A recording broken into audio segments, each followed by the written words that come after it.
രാജസ്ഥാനിലെ മധോപൂരിൽ പ്രധാനമന്ത്രി കഴിഞ്ഞ ദിവസം സംസാരിച്ച സമയത്ത് അദ്ദേഹം പറഞ്ഞത് കോൺഗ്രസിന്റെ പ്രകടന പത്രിക അത് മുസ്ലിം ലീഗിൻ്റെതാണ് എന്നാണ്. രാഹുൽ ഗാന്ധി 2019 വയനാട്ടിൽ വന്ന് മത്സരിച്ചത് രാജ്യത്ത് മൈനോറിറ്റി എവിടെയാണോ മജോറിറ്റി ആകുന്നത് എന്നൊരു ഒരു ദീർഘവീക്ഷണ യന്ത്രം വെച്ച് നോക്കി കണ്ടെത്തിയതിന് ശേഷമാണ് എന്നാണ്.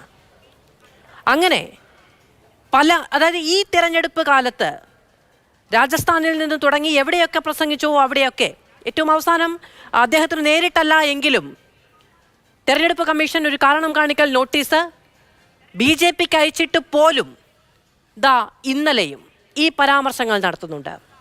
അതിലൊന്ന് വോട്ട് ജിഹാദ് വേണോ രാമരാജ്യം വേണോ എന്നുള്ളതാണ്. പാകിസ്ഥാനിൽ തീവ്രവാദികൾ ഇന്ത്യക്കെതിരെ ജിഹാദ് നടത്തുന്നുണ്ട്.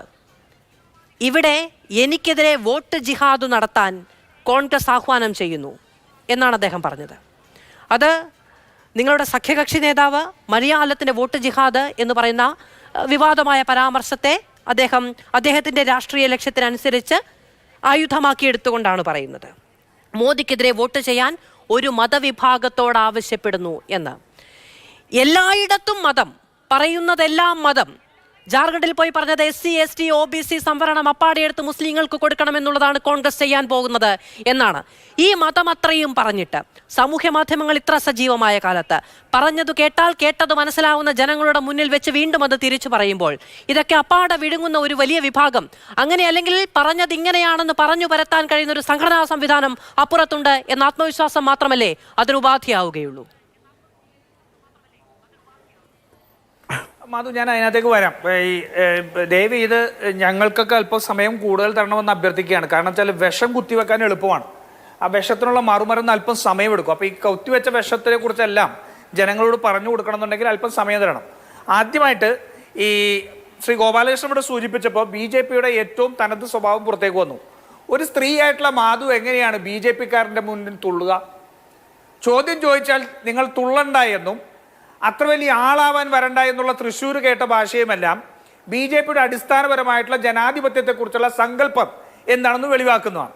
മനസ്സിലായി? ജനങ്ങൾക്ക് ഇവിടെ CPMനോട് ഞങ്ങൾക്ക് എതിർപ്പുണ്ട്, പക്ഷെ CPMന് ചോദ്യം ചോദിക്കാൻ അവകാശമില്ല എന്ന് പറയുന്ന ജനാധിപത്യ വിരുദ്ധത അംഗീകരിച്ചു കൊടുക്കാൻ കോൺഗ്രസ് പോലും തയ്യാറല്ല. മനസ്സിലായില്ലേ? വോട്ടിന്റെ അടിസ്ഥാനത്തിലും ഇതിന്റെ അടിസ്ഥാനത്തിലും ഇവിടുത്തെ ജനങ്ങൾ ഓരോ മനുഷ്യനുമുള്ള വോട്ടിന്റെ അധികാരത്തിൽ ചോദ്യം ചോദിക്കും ഗോപാലകൃഷ്ണൻ.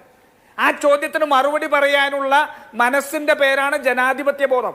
അത് നിങ്ങൾക്കില്ല എന്നുള്ളതാണ്. ഇനി രണ്ടാമത്, അദ്ദേഹം ഇവിടെ ഞാൻ പല പ്രാവശ്യം പറഞ്ഞിട്ടുള്ളതാണ്, മൻമോഹൻ സിംഗിന്റെ പ്രസംഗത്തെ വക്രീകരിച്ചു. ഒരു പ്രാവശ്യം കൂടി പെട്ടെന്ന് ഞാൻ ചെയ്യാം. മാധു ഇവിടെ പറഞ്ഞ പോലെ തന്നെ SC ST OBC ഉൾപ്പെടെയുള്ള മതവിഭാഗങ്ങൾ ജനവിഭാഗങ്ങൾക്ക്, സമുദായങ്ങൾക്ക് ഇന്ത്യയുടെ സമ്പത്തിലുള്ള ആദ്യത്തെ അവകാശം വേണമെന്ന് പറഞ്ഞു. അവിടെ മൈനോറിറ്റി എന്ന് പറഞ്ഞിട്ട് പറഞ്ഞു പർട്ടിക്കുലർലി മുസ്ലിംസ്, പ്രത്യേകമായി മുസ്ലിങ്ങൾക്ക് ഈ രാജ്യത്തിന്റെ സമ്പത്തിൽ OBCയോടും ആദിവാസികളോടും SC STകളോടും ഉൾപ്പെടെ അവർക്ക് അവകാശമുണ്ടെന്ന് പറഞ്ഞു. ഞങ്ങൾ ഉറച്ചു നിൽക്കുന്നു. കാരണം എന്താ? മൈനോറിറ്റി എന്ന് പറയുന്ന ആരൊക്കെയാ?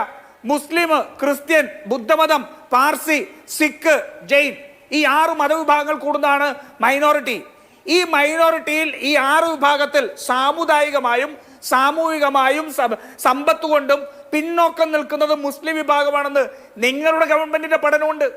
അങ്ങനെ സാമുദായികവും സമ്പദ് വ്യവസ്ഥയിലും പിന്നോട്ട് നിൽക്കുന്നവരെ പ്രത്യേക പരിഗണന കൊടുക്കണം എന്ന് പറഞ്ഞാൽ അത് ഈ രാജ്യത്തിന്റെ നെഹ്റുവിയൻ സോഷ്യലിസ്റ്റ് അടിസ്ഥാനത്തിൽ ഞങ്ങൾ പറയുന്നതാണ്. ഞങ്ങൾ ഉറപ്പിച്ചു പറയുന്നു. ഗോപാലകൃഷ്ണൻ, നിങ്ങൾ എത്ര വേണേ വിഷം കുത്തിവെച്ചോളൂ, ഞങ്ങൾ ഉറപ്പിച്ചു പറയുന്നു.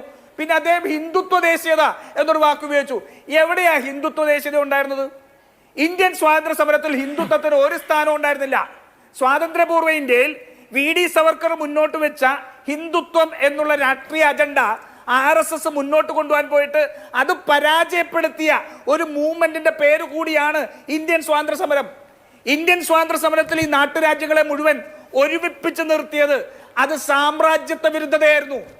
ആ സാമ്രാജ്യത്വ വിരുദ്ധത ഇന്ത്യൻ ദേശീയതയായി മാറിയപ്പോ ഗോപാലകൃഷ്ണൻ, അങ്ങയുടെ പൂർവികർ അവർക്ക് വേണ്ടി വിടുപണി ചെയ്യുകയായിരുന്നു. കോൺഗ്രസ്സുകാരെ ഉൾപ്പെടെയുള്ള ഈ സ്വാതന്ത്ര്യ സമരത്തിന് വേണ്ടി നിന്നവരെ അവരെ ഒറ്റുകൊടുത്ത ചരിത്രം അതാണ് നിങ്ങളുടെ ഉണ്ടായിരുന്നത്.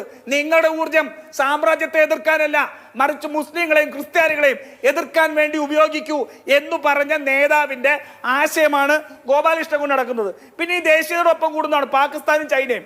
ചൈനയിൽ കോൺഗ്രസ് പോയി. ഞാൻ ചോദിക്കട്ടെ ഗോപാലകൃഷ്ണൻ, 2007 BJPയുടെ പ്രസിഡന്റ് മാത്രമായിരുന്ന രാജ്നാഥ് സിംഗ് ചൈനീസ് കമ്മ്യൂണിസ്റ്റ് പാർട്ടിയുടെ ക്ഷണം സ്വീകരിച്ച് ചൈനയിൽ പോയത് എന്തിനായിരുന്നു?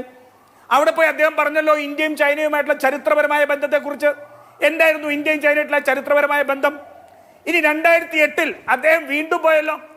എന്തിനായിരുന്നു 2008 വീണ്ടും പോയത്? 2009 RSSന്റെ ഒരു പ്രതിനിധി സംഘത്തെ ചൈനീസ് കമ്മ്യൂണിസ്റ്റ് പാർട്ടിയുടെ ക്ഷണപ്രകാരം ചൈനയ്ക്ക് അയച്ചല്ലോ ഗോപാലകൃഷ്ണൻ. എന്തായിരുന്നു നിങ്ങൾക്ക് ചൈനയോട് സംസാരിക്കാനുണ്ടായിരുന്നത്? ഇനി 2014 അമിത്ഷാ ഇവിടുന്ന് BJPയുടെ ഒരു പ്രതിനിധി സംഘത്തെ ചൈനീസ് കമ്മ്യൂണിസ്റ്റ് പാർട്ടിയിലേക്ക് അയച്ചല്ലോ. എന്തായിരുന്നു പഠിക്കാനുണ്ടായിരുന്നത്? ദ പാർട്ടി സ്കൂൾ എന്ന് പറയുന്ന വിഷയത്തെക്കുറിച്ച് പഠിക്കുന്നതിന് വേണ്ടി RSSന്റെ പ്രവർത്തകരെ അമിത്ഷാ ചൈനയ്ക്ക് അയച്ചു.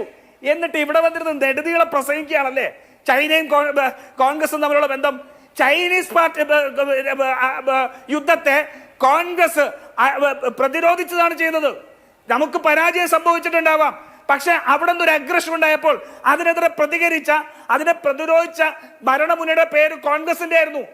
ഈ അരുണാചൽ പ്രദേശിൽ ഉൾപ്പെടെ ചൈന കടന്നു കയറി അവിടുത്തെ ഗ്രാമങ്ങളുടെ പേര് മാറ്റിയിട്ട് നിങ്ങൾക്ക് തിരിച്ചങ്ങോട്ടേക്കൊന്ന് നോക്കാൻ പോലും കഴിഞ്ഞിട്ടുണ്ടോ? പോളിസി എവിടെ പോയി?